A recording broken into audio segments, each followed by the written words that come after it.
പണ്ട് 2012 ധനുഷിന്റെ 3 എന്ന സിനിമ കണ്ടു കഴിഞ്ഞപ്പോൾ അതിൽ ഹീറോയുടെ സൈഡ് കിക്കായി വന്ന ഒരാളുണ്ടായിരുന്നു. ആരാത്?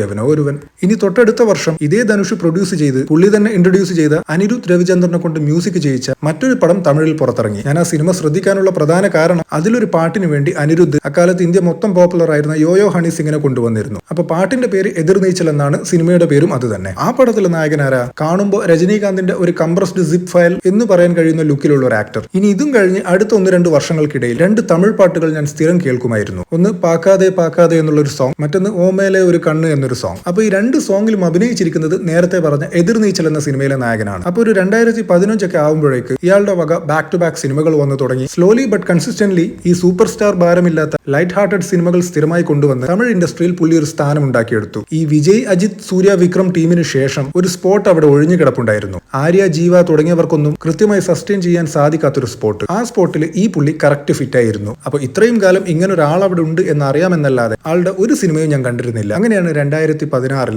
റെമോ എന്ന ചിത്രത്തിന്റെ പ്രൊമോ മെറ്റീരിയൽസ് കാണുന്നത്. അപ്പൊ ആ പടത്തിന്റെ ട്രെയിലറും പാട്ടും സംഗതികളൊക്കെ കാണുമ്പോൾ നമുക്ക് മനസ്സിലാവും ഒരു മീഡിയം റേഞ്ച് ആക്ടറായ ഇദ്ദേഹത്തിന് അടുത്ത ലെവലിലേക്ക് പോകാനുള്ള ഒരു സെറ്റപ്പാണ് ഈ സിനിമ. കാരണം പടത്തിന് വേണ്ടി ആളുടെ വകയും എഫേർട്സ് വന്നിട്ടുണ്ട്. ഞാൻ കാണുമ്പോൾ തന്നെ അറിയാം പ്രൊഡക്ഷൻ വാല്യൂവിൽ യാതൊരു വിട്ടുവീഴ്ചയും ചെയ്യാത്തൊരു സിനിമയും കൂടിയാണതെന്ന്. അങ്ങനെ ആദ്യമായി ഞാൻ പുള്ളിയുടെ ഒരു സിനിമ കാണാൻ തീരുമാനിക്കുന്നു. ആ സിനിമയെ കുറിച്ച് തൽക്കാലം ഞാൻ ഇവിടെ കൂടുതലൊന്നും പറയുന്നില്ല, കാരണം പണ്ട് ഞാൻ അതിനെപ്പറ്റി കുറച്ച് പറഞ്ഞതാണ്. എനിക്കിവിടെ ഏറ്റവും കൂടുതൽ ഫോളോവേഴ്സിനെ കിട്ടാനും നഷ്ടപ്പെടാനും കാരണമായ ഒരു വീഡിയോ ആയിരുന്നു അത്. എനിവേസ്, അങ്ങനെ ഈ 2016 ശേഷം തൊട്ടടുത്ത വർഷം നമ്മുടെ തനിയൊരുവൻ സംവിധാനം ചെയ്ത മോഹൻ രാജയുടെ സിനിമയിൽ ഇദ്ദേഹം നായകനായി എത്തുന്നു. സിനിമയുടെ പേര് വേലൈക്കാരൻ. ആ സിനിമയ്ക്ക് മറ്റൊരു പ്രത്യേകത കൂടി ഉണ്ടായിരുന്നു. അതിൽ നമ്മുടെ ഫഹദ് ഫാസിലും ഉണ്ട്.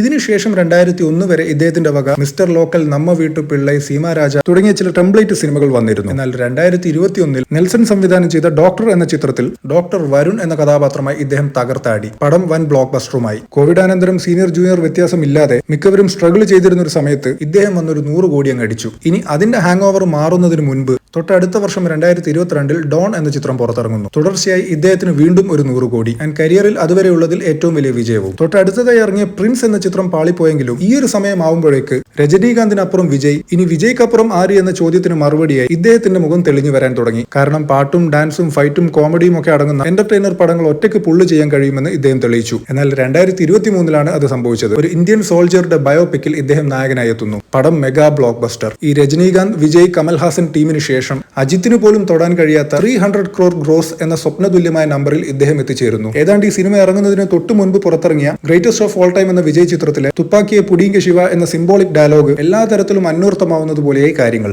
പക്ഷേ അതിനുശേഷം പുറത്തിറങ്ങിയ അദ്ദേഹത്തിന്റെ 2 ചിത്രങ്ങൾ മദ്രാസി, പരാശക്തി, ഉയർന്ന ബഡ്ജറ്റിൽ വന്ന ഈ 2 ചിത്രങ്ങളും ബോക്സ് ഓഫീസിൽ പരാജയപ്പെടുകയാണ് ഉണ്ടായത്. പക്ഷേ കളി ഇപ്പോഴും കഴിഞ്ഞിട്ടില്ല. ആൻഡ് ഐ സ്റ്റിൽ ബിലീവ് വിജയ്ക്ക് ശേഷം പുള്ളി തന്നെയാണ്.